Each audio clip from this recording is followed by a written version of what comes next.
Votre invité à présent dans la grande interview en direct sur Boursorama, c'est François Asselin, le président de la CPME. Bonjour. Bonjour. Merci d'être là avec nous sur Boursorama. Après les concessions d'Elisabeth Borne, que je rappelle, dont on a parlé hier, l'extension du dispositif carrière longue pour ceux qui ont commencé à travailler entre 20 et 21 ans, ces sanctions financières, on en parlera plus tard, contre les entreprises qui ne jouent pas le jeu de l'emploi des seniors, Philippe Martinez nous dit non, le compte n'y est pas. Vous notez quand même quelques avancées? Écoutez, si vous prenez l'exemple de Philippe Martinez pour dire que le compte n'y est pas, je crois que quoi que fasse le gouvernement, le compte n'y sera jamais avec Philippe Martinez. Non, le sujet, on le sait bien, vous l'avez partagé souvent sur ce plateau, le sujet des retraites, c'est de toute façon, quand on regarde l'évolution démographique, si on veut tenir notre système par répartition, on est obligé d'agir. Et le choix... Mais les Français n'en veulent pas. Ah oui, mais alors, et chaque jour qui passe, on a deux tiers des Français qui ne veulent pas. Bien sûr, mais vous savez, il y a une chose, qu'on le veuille ou qu'on ne veuille pas, auquel on ne peut pas échapper, c'est le principe de réalité. Alors, on peut très bien être contre, on peut très bien ne pas être d'accord, on peut comprendre quelque part que ça pique un peu, que de se dire qu'il va falloir travailler un peu plus longtemps, mais en attendant, si on veut tenir notre régime des retraites par répartition, vous savez ce que c'est, les actifs payent les retraites des retraités d'aujourd'hui, eh bien, l'évolution démographique fait qu'on est obligé d'agir. Oui, mais sur ces 10 milliards d'euros, 13 milliards d'euros de déficit, on avait Sandrine Rousseau, députée Europe Écologie Les Verts, bel exemple aussi, hier aussi, mais qui est économiste, qui disait qu'en gros, pour trouver de l'argent pour combler la panique et un déficit, elle a dit on n'a quand même pas faire les baisses d'impôts de production prévues, 8 milliards d'euros, on règle une partie du problème. Oui. C'est une solution. Bien sûr, c'est une solution. Juste avant que je n'intervienne, vous avez eu une discussion très intéressante avec Marie Viseau sur le déficit du commerce extérieur de la France. Eh bien, si nous voulons continuer à creuser notre déficit, commençons par ne plus traiter la compétitivité des entreprises. C'est de cela dont il s'agit. C'est-à-dire qu'il ne faut pas oublier que tout notre système social tient sur le travail, tient sur la fiche de paye. Quand on regarde une fiche de paye, quand vous regardez toute la liste à la Prévert des retenues, c'est ce qui nous permet de financer notre système social. Et cela, on ne peut le financer que si on a de la création de valeur, que si ça travaille encore plus. Et le travail, c'est dans les entreprises. Ce que dit Sandrine Rousseau, c'est que tous les efforts sont faits par les salariés et que quelque part, il faudrait partager l'effort, notamment avec les entreprises, qui pourraient en faire plus. Alors, vous savez... vous pouvez l'entendre, cet argument. On peut tout à fait l'entendre. La grande difficulté, c'est que ça a tout le temps été la facilité d'augmenter les prélèvements, que ce soit sur les entreprises ou que ce soit sur les salariés. Alors, on ne serait pas le pays qui est champion ou vice-champion d'Europe des prélèvements fiscaux et sociaux, on pourrait le comprendre cet argument. Mais le problème, c'est qu'on arrive au bout de cette facilité que nous avons faite à chaque fois d'augmenter des taxes pour financer un régime social qui se retrouve ou qui va se retrouver en déséquilibre. On n'a plus cette largesse, malheureusement. S'il faut partager l'effort, malgré tout, quels efforts pourraient faire les entreprises dans le cadre de cette réforme pour qu'il y ait un sentiment de justice sociale et que tout le monde fasse vous savez, moi je pense très honnêtement, regardez, lorsque sur cette réforme, à peu près 4 Français sur 10, 40% des Français, finalement vont liquider leur retraite avant l'âge légal, donc avant les 64 ans. La mesure d'âge, elle est contournée pour 40% des Français. Il ne faut quand même pas l'oublier. Nous étions attachés à 3 choses à la CPME sur cette réforme. C'est premièrement prendre en compte les carrières longues. Nous avons tout le temps considéré que quelqu'un qui commençait de bonne heure sa vie professionnelle, qu'il puisse partir avant quelqu'un qui la commence plus tard. Et ça, non seulement c'est sanctuarisé, c'est même amélioré par rapport au dispositif actuel. Ensuite, nous sommes très attachés aux métiers physiques, dits pénibles, l'usure professionnelle. Eh bien là, dans le projet de la réforme des retraites, on va identifier ces métiers, ce n'est pas simplement une chose individuelle, on identifie ces métiers, on ne va pas s'amuser à savoir si vous êtes ou pas concerné par l'usure professionnelle, de par votre métier, vous êtes identifié. Ensuite, vous serez accompagné par de la prévention massive, c'est-à-dire qu'il va y avoir pas loin d'1 milliard d'euros mis entre les mains des partenaires sociaux dans les branches professionnelles pour augmenter la prévention sur ces métiers physiques. Vaut mieux prévenir que guérir. Et puis troisièmement, vous avez un suivi individuel avec un entretien de milieu de carrière, c'est-à-dire que là, on voit à terme, la carrière d'une façon complètement différente. J'ai 45 ans, je fais un métier qui physiquement est exposé, est-ce que je me sens capable d'aller jusqu'au bout? Et si ce n'est pas le cas, j'ai le temps, paisiblement, soit de faire aménager mon poste de travail avec les moyens qui seront associés, soit de changer d'orientation professionnelle dans l'entreprise ou à l'extérieur de l'entreprise. Quand on vous écoute, qu'est-ce qui ne plaît pas aux syndicats? Eh bien parce que les syndicats, vous savez, il y a des totems comme ça. Et l'âge légal de départ en retraite, dans notre pays, c'est un totem. C'est comme les congés payés. Voilà. Si vous commencez à dire, écoutez, on a un peu trop de congés payés, on a un peu trop de RTT, et il faut partir un peu plus tard en retraite, là, vous êtes dans un discours complètement inaudible. Voilà. On a fait du travail quelque chose d'extrêmement contraint. Donc à partir du moment... Ça en dit beaucoup quand même, sur le rejet de cette réforme sur notre rapport au travail. Ah ben c'est bien évidemment. C'est peut-être ça qui est derrière, qui n'est pas traité d'ailleurs. C'est pas traité, mais rendez-vous compte, quelle image donne-t-on du monde du travail à un jeune Français dont son avenir c'est d'aller dans la vie professionnelle? Mais quelle image donne-t-on? C'est catastrophique. Alors que pour plein de Français, il y a plein de Français qui ont fait de leur vie une aventure professionnelle. Alors bien évidemment, c'est facile. Quand je suis à ma place, je suis entrepreneur, j'ai choisi d'entreprendre, de dire ces choses-là.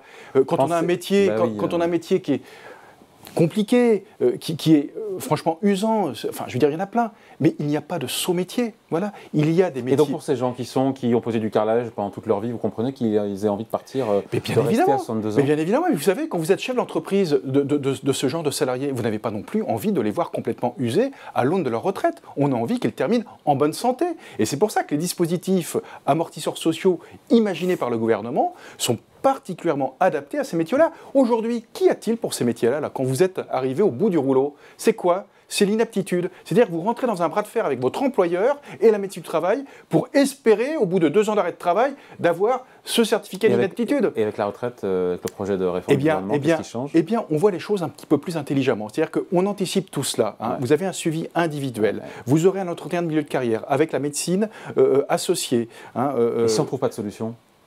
Ah mais il y aura des solutions. Parce que le salarié a envie de changer de métier, qu'il est usé, qu'il est fatigué. Les options sont les suivantes. Premièrement, tout va bien, on continue. Vous êtes en bonne santé, avec la prévention qu'il faut. Deuxièmement, ça va de moins en moins bien.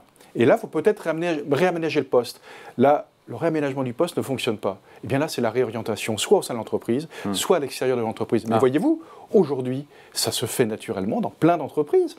Il y avait avant un dispositif qui s'appelait le fonds GESIF, où on pouvait pendant 1 an sortir de son entreprise pour se former et réorienter sa carrière professionnelle. Ça fonctionnait très bien, souvent avec l'appui de l'employeur. On peut retrouver ces moyens-là. Enfin, je veux dire, c'est une question de volonté de les voir. Voilà, donc il y aura dans cette réforme des solutions pour effectivement ces métiers plus exposés que d'autres. Mais avouons-le, nous avons un rapport au travail dans notre pays qui est un petit peu spécifique. Bon, pour combler ce déficit de 10 ou 13 milliards d'euros en l'occurrence en 2030, la CFDT, qui sont comme des gens progressistes, nous disent taxer les boîtes qui ne jouent pas le jeu sur l'emploi des seniors via des hausses de cotisations. Vous allez me dire, c'est niette. Mais bon, pourquoi pas? Et pourquoi pas? Et pourquoi pas? Alors, ça a déjà été expérimenté. Quand c'est vertueux, peut-être un bonus, et quand c'est ça serait pas mal, mais ça, vicieux, on n'en parle jamais comme ça. D'abord, au sujet de l'emploi des seniors, il faut bien reconnaître, et on peut tous avoir des exemples plus ou moins proches de nous, que lorsqu'on dépasse un certain âge, 55 ans, vous cherchez du boulot, c'est compliqué. Il faut bien le reconnaître. Comment répondre à cette difficulté?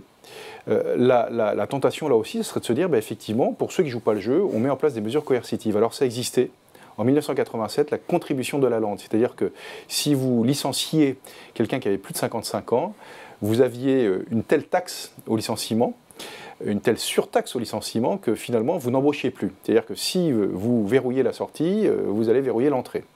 Donc avec un raisonnement comme ça, on ne fait rien. C'est une vraie difficulté. Nous, on a pris le contre-pied, on a proposé le contre-pied à la CPME. C'est-à-dire que des baisses de cotisation quand on... Imaginez, non, pas que ça. C'est-à-dire que si vous arrivez à votre 50e anniversaire, eh bien, imaginez que vous avez fort peu de chances de vous retrouver à l'UNEDIC, donc au chômage, et donc on baisse du montant de la cotisation chômage les charges patronales de 4,5%. Et si jamais votre salarié qui a plus de 57 ans, vous le licenciez avant la date de départ en retraite, et bien là, vous remboursez l'UNEDIC. C'est une proposition que nous faisons pour tout simplement encourager, favoriser, inciter à garder les seniors dans l'emploi, et puis bien évidemment à recruter un senior si quelqu'un se présente à la porte de l'entreprise. Le gouvernement, François Asselin, qui envisage des sanctions financières pour les entreprises justement qui ne jouent pas le jeu sur l'emploi de leurs salariés les plus âgés, et donc on l'a dit, qui ne publient pas leur index senior, qui ne changent pas leurs mauvaises pratiques. Ça vous plaît pas? Mais en même temps, il faut bien qu'il y ait des incitations, je veux dire. Incitations, on est bien d'accord. Des sanctions, on est moins d'accord. Oui, mais bon, la nuance est ténue. Et puis, vous admettez que les boîtes doivent faire des efforts là-dessus. Oui. Oui, mais alors là, vous prêchez un convaincu. Et vous savez, souvent, le sujet... Alors, je suis désolé, mais c'est un petit peu de l'eau à mon moulin que je vais apporter, mais le sujet n'est pas tout à fait le même dans une PME que dans une grande entreprise. Ah. Généralement, généralement, quand vous avez un senior qui part en retraite, c'est une compétence rare, bien qui va vous manquer, donc vous avez du mal à remplacer. Et puis l'autre raison objective, c'est que lorsque vous licenciez quelqu'un peu de temps avant l'âge de la retraite, ça coûte tellement cher, surtout s'il y a de l'ancienneté à l'entreprise, qu'une PME, c'est hors d'atteinte pour beaucoup de petites entreprises. Donc le sujet n'est pas tout à fait la même chose. Dans les grandes entreprises, souvent avec la complicité des partenaires sociaux, des salariés et des syndicats, des plans de départ anticipés, ça arrange tout le monde. Il faut expliquer ça. Concrètement, qu'est-ce qui se passe? C'est-à-dire qu'en gros, 3 ans, alors c'est plus 3 ans parce que maintenant, avec la réforme de l'assurance chômage, c'est 27 mois. 2 ans avant l'âge légal. Il y a un plan de départ volontaire, c'est ça qui permet donc aux salariés de toucher le chômage jusqu'à la retraite, et pour la boîte, c'est un salaire en moins à payer. Et donc, une espèce d'entente entre... bien sûr, ça arrange tout le monde. Sur le dos. Sur le dos du l'UNEDIC, c'est-à-dire que pendant ce temps-là, vous allez être porté par la collectivité, par l'assurance chômage, entre autres. Et ça, il y a de l'abus, notamment de la part des grandes entreprises. C'est ça que vous dites, hein? Il y a de l'abus, en tout cas, c'est une pratique qu'on retrouve dans beaucoup de grandes entreprises, bien évidemment. Et c'est pour ça que le gouvernement nous parle d'augmenter les contributions patronales sur les indemnités de rupture conventionnelle, plan de départ volontaire, rupture conventionnelle. Oui, alors avec le risque... En passant de 20-30% pour aligner tout ça. Et justement... oui, mais on se dit qu'il faut bien éviter de... On est bien d'accord. C'est pour ça que ce sujet est pas simple, il est compliqué. Et en attendant, il est réel. C'est-à-dire que, comme je vous le dis, on ne peut pas ne pas être, entre guillemets, interpellé par quelqu'un qui a plus de 55 ans, qui a de grandes qualités, qui n'arrive pas à trouver d'employeur. Vous êtes ou pas favorable, vous allez me dire que non, à la surtaxation des ruptures conventionnelles? Pour passer de 20 à 30%. Vous savez, quand vous faites... Au-delà du fait que ça rapportera quelques centaines de millions d'euros, évidemment, au système. Vous savez, de toute façon, c'est pas compliqué. Quand vous devez vous séparer de quelqu'un, qu'il soit senior ou pas d'ailleurs, soit vous le licenciez pour faute grave, soit vous faites une transaction. Rupture conventionnelle. C'est pas une transaction. Une transaction, c'est pas une rupture conventionnelle. C'est parfois après la notification de la faute grave. Soit vous faites une rupture conventionnelle, vous vous quittez d'un commun accord. Eh bien, si vous commencez à surtaxer la rupture conventionnelle, le risque, c'est que tout simplement ce départ d'un commun accord, se fasse de moins en moins et que la rupture soit un peu plus violente sur une faute. Donc vous n'y êtes pas favorable? C'est compliqué, non. Franchement, il n'y a pas de bonne solution. Qu'est-ce que vous proposez à la CPME? Vous prenez vos distances par rapport aux grands groupes, je le vois, mais pour, encore une fois, que ça se passe mieux, parce qu'en fait cette réforme ne fonctionnera que si on a un taux de chômage à 4,5% en 2030, pas gagné, pardon. Même si on s'y dirige, du fait de l'évolution démographique, on y va quand même tout droit, logiquement, sauf décroissance, évidemment, récession sévère.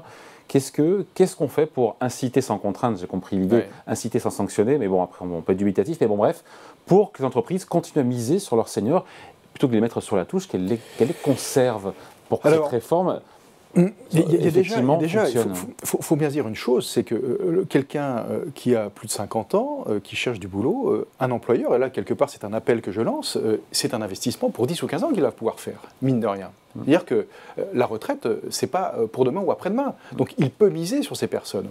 En plus, ce sont des personnes qui sont souvent très opérationnelles, dans la mesure où il y a le fruit de l'expérience. Donc il y a bien de qualité. Il y a un sujet, c'est le coût.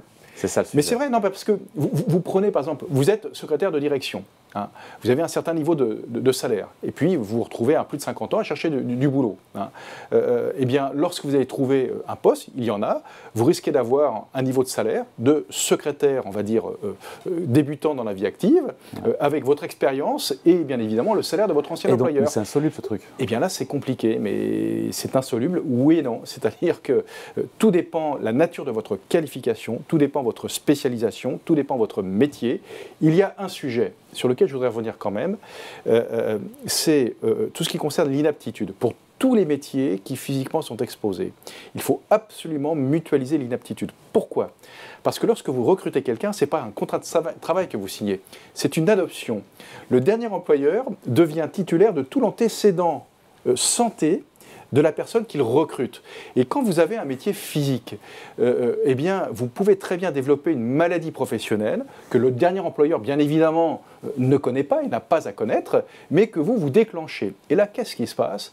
Eh bien, c'est catastrophique. Alors d'abord pour la personne qui déclenche cette maladie professionnelle, mais pour l'employeur qui va devoir supporter ce coût, et ce coût peut être énorme pour une petite entreprise. C'est pour ça que... C'est un frein pour tous les métiers physiques. Donc nous avons demandé, nous, à ce que le dispositif d'une inaptitude soit mutualisé sur toutes les entreprises et ne repose pas uniquement sur les épaules du dernier employeur. C'est très important pour les petites entreprises.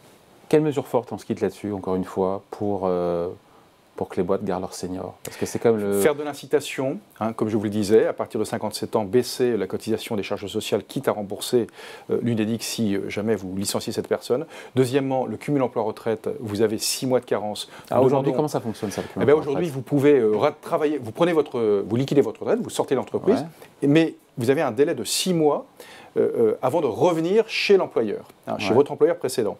Nous demandons à supprimer ce délai de carence. Alors, ce n'est pas si évident que ça, mine de rien. Pourquoi? Parce qu'il faut éviter l'effet d'aubaine, dans le sens où vous partez en retraite et puis l'employeur vous réemploie sur le dos de la caisse de retraite. Donc, il ne faut pas que ça fonctionne comme ça. Donc là, il y a un petit réglage technique à faire, mais c'est important pour pas qu'il y ait de rupture entre le départ de l'entreprise et ces 6 mois. Voilà, et puis, une chose que l'on ne sait pas bien faire, et là, je pense qu'il faut vraiment qu'on se ressaisisse tous, c'est la formation des seniors. C'est-à-dire que, par expérience, les entreprises misent peu sur la formation des salariés qui ont plus de 50 ans, mais, il faut le dire aussi, les salariés qui ont plus de 50 ans se disent « mais à quoi me former maintenant ?» Voilà, il faut qu'on change complètement le logiciel. On en parle peu de ça, On en parle peu, et c'est un vrai sujet. C'est pour ça, voyez-vous, dans ce projet de réforme, lorsque vous ferez un entretien de milieu de carrière, où vraiment on prendra le temps de poser les choses, eh bien ça, ce sont des choses importantes. Voilà. Il faut qu'on revoie complètement, qu'on revisite la façon dont on peut mener sa carrière professionnelle, pour le bien de tous, aussi bien des salariés comme des employeurs. Ce projet de réforme, qui est discuté en ce moment à l'Assemblée nationale, vous le signez tel qu'il est, malgré ou du fait de toutes les concessions que la Premier ministre a pu faire, notamment ces dernières heures, on en a parlé. Vous le signez en l'état ou vous dites qu'il est de plus on avance, moins, là, je crois moins que, il est réformateur, plus il est dilué? Je crois que l'État, en tout cas Elisabeth Borne, doit arrêter les concessions parce qu'il va y arriver un moment effectivement où l'atterrissage financier qu'on peut en attendre risque de devenir. Il y a trop de concessions que vous écoutez de la part du gouvernement aujourd'hui. En même temps, il faut essayer je pense que les calmer concessions nécessaires qui devaient être faites ont été faites très honnêtement. Et dans beaucoup de cas, quand vous regardez la situation aujourd'hui d'un salarié français tel que est le fonctionnement actuel et demain avec la réforme, franchement, bien heureux les Français. Bon, pas tous non plus. Pas tous non plus, parce que, bien évidemment. Vous taxez d'angélisme. Oui, mais pas tous non plus. Non, mais écoutez, allez vivre ou regardez ce qui se passe ailleurs, c'est pas si mal que ça en France. Et pas dans des contrées si lointaines. Exactement. Allez, merci beaucoup. François Asselin, donc invité de la grande interview en direct sur Boursorama, président de la CPME. Merci. Merci.